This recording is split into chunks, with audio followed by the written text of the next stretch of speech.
In the Way of Temptation by Timothy Shay Arthur.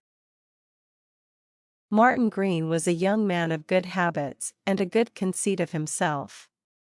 He had listened, often and again, with as much patience as he could assume, to warning and suggestion touching the dangers that beset the feet of those who go out into this wicked world, and become subject to its legion of temptations. All these warnings and suggestions he considered as so many words wasted when offered to himself. "I'm in no danger," he would sometimes answer to relative or friend, who ventured a remonstrance against certain associations, or cautioned him about visiting certain places. "If I wish to play a game of billiards, I will go to a billiard saloon," was the firm position he assumed. "Is there any harm in billiards? I can't help it if bad men play at billiards, and congregate in billiard saloons. Bad men may be found anywhere and everywhere, on the street, in stores, at all public places, even in church. Shall I stay away from church because bad men are there?" This last argument Martin Green considered unanswerable. Then he would say, "If I want a plate of oysters, I'll go to a refectory, and I'll take a glass of ale with my oysters, if it so pleases me. What harm, I would like to know? Danger of getting into bad company, you say? Complimentary to your humble servant. But I'm not the kind to which dirt sticks." So, confident of his own power to stand safely in the midst of temptation, and ignorant of its thousand insidious approaches, Martin Green, at the age of 21, came and went as he pleased, mingling with the evil and the good, and seeing life under circumstances of great danger to the pure and innocent. But he felt strong and safe, confident of neither stumbling nor falling. All around him he saw young men yielding to the pressure of temptation and stepping aside into evil ways, but they were weak and vicious, while he stood firm-footed on the rock of virtue. It happened, very naturally, as Green was a bright, social young man, that he made acquaintances with other young men, who were frequently met in billiard saloons, theater lobbies, and eating houses. Some of these he did not understand quite as well as he imagined. The vicious, who have ends to gain, know how to cloak themselves, and easily deceive persons of Green's character. Among these acquaintances was a handsome, gentlemanly, affable young man, named Bland, who gradually intruded himself into his confidence. Bland never drank to excess, and never seemed inclined to sensual indulgences. He had, moreover, a way of moralizing that completely veiled his true quality from the not very penetrating Martin Green, whose shrewdness and knowledge of character were far less acute than he, in his self-conceit, imagined. One evening, instead of going with his sister to the house of a friend, where a select company of highly intelligent ladies and gentlemen were to meet and pass an evening together, Martin excused himself under the pretense of an engagement, and lounged away to an eating and drinking saloon, there to spend an hour in smoking, reading the newspapers, and enjoying a glass of ale, the desire for which was fast growing into a habit. Strong and safe as he imagined himself, the very fact of preferring the atmosphere of a drinking or billiard saloon to that in which refined and intellectual people breathe, showed that he was weak and in danger. He was sitting with a cigar in his mouth, and a glass of ale beside him, reading with the air of a man who felt entirely satisfied with himself, and rather proud than ashamed of his position and surroundings, when his pleasant friend, Mr. Bland, crossed the room, and, reaching out his hand, said, with his smiling, hearty manner, "How are you, my friend? What's the news today?" And he drew a chair to the table, calling at the same time to a waiter for a glass of ale. "I never drink anything stronger than ale," he added, in a confidential way, not waiting for Green to answer his first remark. "Liquors are so drugged nowadays, that you never know what poison you are taking. Besides, tippling is a bad habit, and sets a questionable example. We must, have some regard to the effect of our conduct on weaker people. Man is an imitative animal. By the way, did you see Booth's Cardinal Wolsey? Yes. A splendid piece of acting, was it not? You remember, after the Cardinal's fall, that noble passage, to which he gives utterance. It has been running through my mind ever since, Mark, but my fall, and that ruined me. Cromwell, I charge thee, fling away ambition. By that sin fell the angels, how can man, then, the image of his Maker, hope to win bite? Love thyself last, cherish those hearts that hate thee. Corruption wins, not more than honesty. Still in thy right hand carry gentle peace, to silence envious tongues, be just, and fear not. Let all the ends thou aim'st at be thy country's, thy God's, and truth's, then if thou fall'st, O Cromwell, thou fall'st a blessed martyr. Love thyself last, let all the ends thou aim'st at be thy country's, thy God's, and truth's. Could a man's whole duty in life be expressed in fewer words, or said more grandly? I think not. And so he went on, charming the ears of Green, and inspiring him with the belief that he was a person of the purest instincts and noblest ends. While they talked, two young men, strangers to Green, came up, and were introduced by Bland as my very particular friends. Something about them did not at first impress Martin favorably. But this impression soon wore off. They were so intelligent and agreeable. Bland, after a little while, referred again to the Cardinal Wolsey of Booth, and, drawing a copy of Shakespeare's Henry VIII. from his pocket, remarked, "If it wasn't so public here, I'd like to read a few of the best passages in Wolsey's part." "Can't we get a private room?" said one of the two young men who had joined Bland and Green. "There are plenty in the house." "I'll see." And away he went to the bar. "Come," he said, returning in a few minutes, and the party followed a waiter upstairs, and were shown into a small room, neatly furnished, though smelling villainously of stale cigar smoke. "This is cozy," was the approving remark of Bland, as they entered. Hats and overcoats were laid aside, and they drew around a table that stood in the center of the room under the gaslight. A few passages were read from Shakespeare, then drink was ordered by one of the party. The reading, interspersed with critical comments, was again resumed, but the reading soon gave way entire to the comments, which, in a little while, passed from the text of Shakespeare to actors, actresses, prima donnas, and ballet dancers, the relative merits of which were knowingly discussed for some time. In the midst of this discussion, oysters, in 2 or 3 styles, and a smoking dish of terrapin, ordered by a member of the company which our young friend Green did not know were brought in, followed by a liberal supply of wine and brandy. Bland expressed surprise, but accepted the entertainment as quite agreeable to himself. After the supper, cigars were introduced, and after the cigars, cards. A few games were played for shilling stakes. Green, under the influence of more liquor than his head could bear, and in the midst of companions whose sphere he could not, in consequence, resist, yielded in a new direction for him. Of gambling he had always entertained a virtuous disapproval, yet, ere aware of the direction in which he was drifting, he was staking money at cards, the sums gradually increasing, until from shillings the ventures increased to dollars.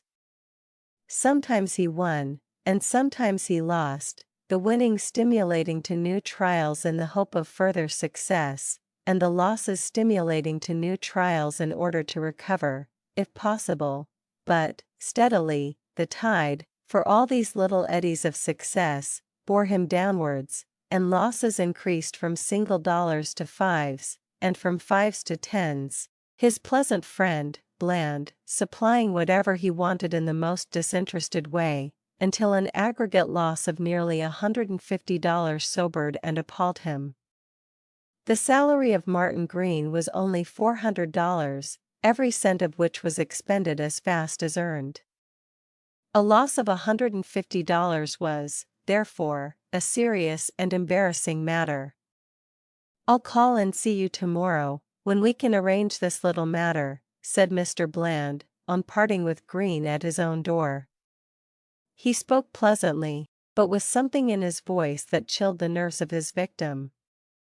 On the next day, while Green stood at his desk, trying to fix his mind upon his work, and do it correctly, his employer said, "Martin, there's a young man in the store who has asked for you." Green turned and saw the last man on the earth he desired to meet. His pleasant friend of the evening before had called to arrange that little matter. "Not too soon for you, I hope," remarked Bland, with his courteous, yet now serious, smile, as he took the victim's hand. "Yes, you are, too soon," was soberly answered. The smile faded off of Bland's face. "When will you arrange it?" "In a few days." "But I want the money today." "It was a simple loan, you know." "I am aware of that, but the amount is larger than I can manage at once," said Green. "Can I have a part today?" "Not today." "Tomorrow, then?" "I'll do the best in my power." "Very well. Tomorrow, at this time, I will call. Make up the whole sum if possible, for I want it badly." "Do you know that young man?" asked Mr. Phillips, the employer of Green, as the latter came back to his desk. The face of Mr. Phillips was unusually serious. "His name is Bland." "Why has he called to see you?" The eyes of Mr. Phillips were fixed intently on his clerk. "He merely dropped in. I have met him a few times in company." "Don't you know his character?" "I never heard a word against him," said Green. "Why, Martin," replied Mr. Phillips, "he has the reputation of being one of the worst young men in our city, a base gambler's stool pigeon, some say." "I am glad to know it, sir." Martin had the presence of mind, in the painful confusion that overwhelmed him, to say, "and shall treat him accordingly." He went back to his desk, and resumed his work. It is the easiest thing in the world to go to astray, but always difficult to return. Martin Green was astray, but how was he to get into the right path again? A barrier that seemed impassable was now lying across the way over which he had passed, a little while before, with lightest footsteps. Alone and unaided, he could not safely get back. The evil spirits that lure a man from virtue never counsel aright when to seek to return. They magnify the perils that beset the road by which alone is safety, and suggest other ways that lead into labyrinths of evil from which escape is sometimes impossible. These spirits were now at the ear of our unhappy young friend, suggesting methods of relief in his embarrassing position. If Bland were indeed such a character as Mr. Phillips had represented him, it would be ruin, in his employer's estimation, to have him call again and again for his debt. But how was he to liquidate that debt? There was nothing due him on account of salary, and there was not a friend or acquaintance to whom he could apply with any hope of borrowing. Man's extremity is the devil's opportunity. It was so in the present case. Green had a number of collections to make on that day, and his evil counselors suggested his holding back the return of two of these, amounting to his indebtedness, and say that the parties were not yet ready to settle their bills. This would enable him to get rid of Bland, and gain time. So, acting upon the bad suggestion, he made up his return of collections, omitting the two accounts to which we have referred. Now it so happened that one of the persons against whom these accounts stood, met Mr. Phillips as he was returning from dinner in the afternoon, and said to him, "I settled that bill of yours today." "That's right." "I wish all my customers were as punctual," answered Mr. Phillips. "I gave your young man a check for $105. Thank you." And the two men passed their respective ways. On Mr. Phillips's return to his store, Martin rendered his account of collections, and, to the surprise of his employer, omitted the one in regard to which he had just been notified. "Is this all?" he asked, in a tone that sent a thrill of alarm to the guilty heart of his clerk. "Yes, sir," was the not clearly outspoken answer. "Didn't Garland pay?" "No, sir." The suddenness of this question so confounded Martin, that he could not answer without a betraying hesitation. "Martin." Astonishment, rebuke, and accusation were in the voice of Mr. Phillips as he pronounced his clerk's name. Martin's face flushed deeply, and then grew very pale. He stood the image of guilt and fear for some moments. Then, drawing out his pocketbook, he brought therefrom a small roll of bank bills, and a memorandum slip of paper. "I made these collections also." And he gave the money and memorandum to Mr. Phillips. $150 withheld. "Martin. Martin. What does this mean?" "Heaven is my witness, sir," answered the young man, with quivering lips, "that I have never wronged you out of $1, and had no intention of wronging you now. But I am in a fearful strait. My feet have become suddenly mired, and this was a desperate struggle for extrication, a temporary expedient only, not a premeditated wrong against you." "Sit down, Martin," said Mr. Phillips, in a grave, but not severe, tone of voice. "Let me understand the case from first to last. Conceal nothing, if you wish to have me for a friend." Thus enjoined, Martin told his humiliating story. "If you had not gone into the way of temptation, the betrayer had not found you," was the remark of Mr. Phillips, when the young man ended his confession.